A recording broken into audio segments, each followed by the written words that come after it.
வணக்கம் தமிழ் சொந்தங்களே. விவசாயம் மற்றும் விவசாயம் சார்ந்த தகவல்களை தொடர்ந்து தெரிந்து கொள்ள நம்ம தமிழ் வேளாண்மை சேனலை மறக்காமல் சப்ஸ்கிரைப் பண்ணிக்கோங்க. இன்றைக்கி நம்ம என்ன பார்க்க போகிறோம்னா 300 முட்டைகளுக்கு மேலே இடக்கூடிய இந்தியாவில் வளர்க்கப்படக்கூடிய முக்கியமான லேயர் இன கோழி இனங்களை பற்றி பார்க்க போகிறோங்க. அதாவது பாய்லர் இன கோழிகள்ங்கிறது இறைச்சிக்காக குறைந்த நாட்கள்லேயே வளர்க்கப்படக்கூடிய ஒரு முக்கியமான இனங்கள்ங்க. அதே போல் இந்த லேயர் இன கோழிகள்ங்கிறது முட்டைக்காகவே பார்த்திங்கன்னா வளர்க்கப்படக்கூடிய ஒரு முக்கியமான இனங்கள்னே சொல்லலாங்க.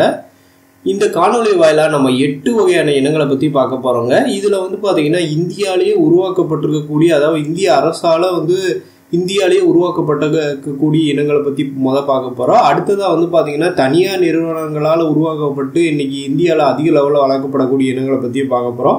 மூன்றாவதாக பார்த்திங்கன்னா இறக்குமதி செய்யப்பட்டு இந்தியாவில் வளர்க்கப்படக்கூடிய லேயர் இன கோழி இனங்களை பற்றியும் பார்க்க போகிறோங்க. ஒரே காணொலியில் கிட்டத்தட்ட 8 வகையான கோழி இனங்களை பற்றி பார்க்க போகிறோம். என்னென்ன சிறப்புகள் இருக்குங்கிறத இந்த காணொலி வேலை நீங்கள் பார்த்து தெரிஞ்சுக்கோங்க. இப்போ நம்ம பார்க்க போகிற எல்லா இனங்களுமே சராசரியாக 300 முட்டைகள் வரைக்கும் இடக்கூடிய தன்மை கொண்டதுங்க. குறைந்தபட்சம் 250லேருந்து அதிகபட்சம் 400 முட்டைகள் வரைக்கும் போடக்கூடிய இனங்கள் வரைக்கும் இருக்குங்க. இதில் பார்த்திங்கன்னா இந்த இனங்கள் எல்லாமே குறைந்தபட்சம் ஒரு 18 வாரங்களில் முட்டையிட ஆரம்பிக்கோங்க. அதிகபட்சம் ஒரு 22 வாரங்களுக்குள்ளேயே முட்டையிட ஆரம்பிச்சிடும். அதாவது நாள் கணக்கில் சொல்லணும்னா 126 நாள்ல இருந்து 154 நாளுக்குள்ள முட்டையிட ஆரம்பிக்கோங்க. இதில் நம்ம பார்க்க இருக்கிறது பார்த்திங்கன்னா 1980 கிட்ட உருவாக்கப்பட்டிருக்கக்கூடிய ஒரு லேயர் இன கோழி இனங்கள் தாங்க அந்த ILI 80ங்கிறது. இது பார்த்திங்கன்னா இந்தியாவில் மத்திய பறவை ஆராய்ச்சி நிறுவனங்களால் தான் உருவாக்கப்பட்டிருக்கு.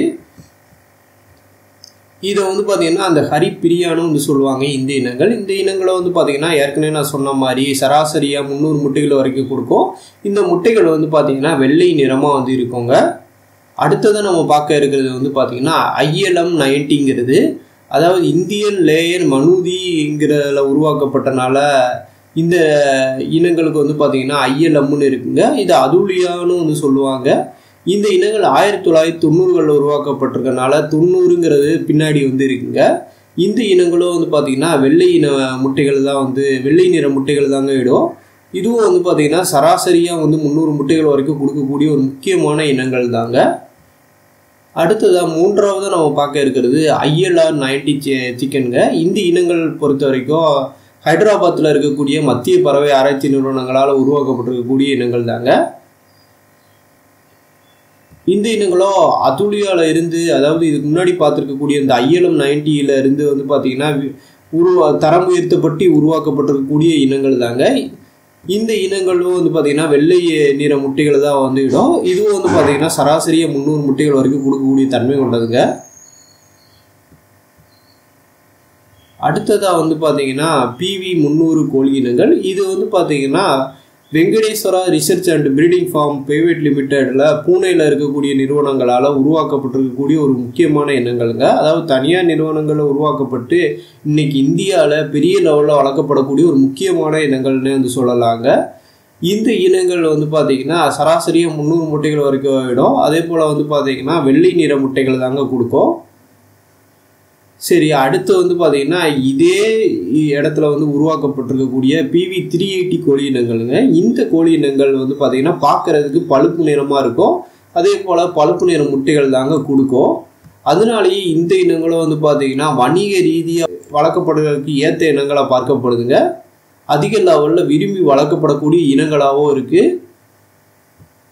அடுத்ததாக பார்த்திங்கன்னா போவன்ஸ் கோழி இனங்களுங்க. இந்த கோழி இனங்களை பொறுத்த வரைக்கும் நெதர்லாண்டில் உருவாக்கப்பட்டிருக்கக்கூடிய ஒரு முக்கியமான இனங்களுங்க. நெதர்லாண்டில் இருக்கக்கூடிய 4 டச்சு விவசாயிகள்லாம் இந்த இனங்களை பார்த்திங்கன்னா உருவாக்குனாங்க. இந்த இனங்கள் உலக லெவலில் ரொம்ப ஃபேமஸான இனங்களுங்க. அதாவது சராசரியாக பார்த்திங்கன்னா 300 முட்டைகள் பார்த்திங்கன்னா சரளமாக கொடுக்கும். அதே நேரத்தில் சில இனங்கள் பார்த்திங்கன்னா பெஸ்ட்டான இனங்கள் 350லேருந்து 400 முட்டைகள் வரைக்கும் கொடுக்கக்கூடிய தன்மை கொண்டதுங்க. அதனால தான் இந்த இனங்கள் ஃபேமஸாக இருக்குன்னு சொல்லலாம். இந்த இனங்கள்லேயே எக்கச்சக்க வகையான தரம் உயர்த்தப்பட்ட இனங்கள் உட்பிரிவுகளாக இருக்குங்க.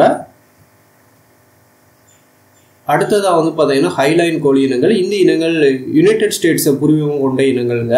அங்கேருந்து அதிக லெவலில் இறக்குமதி செய்யப்பட்டு வளர்க்கப்படக்கூடிய ஒரு முக்கியமான இனங்கள்னு சொல்லலாம்.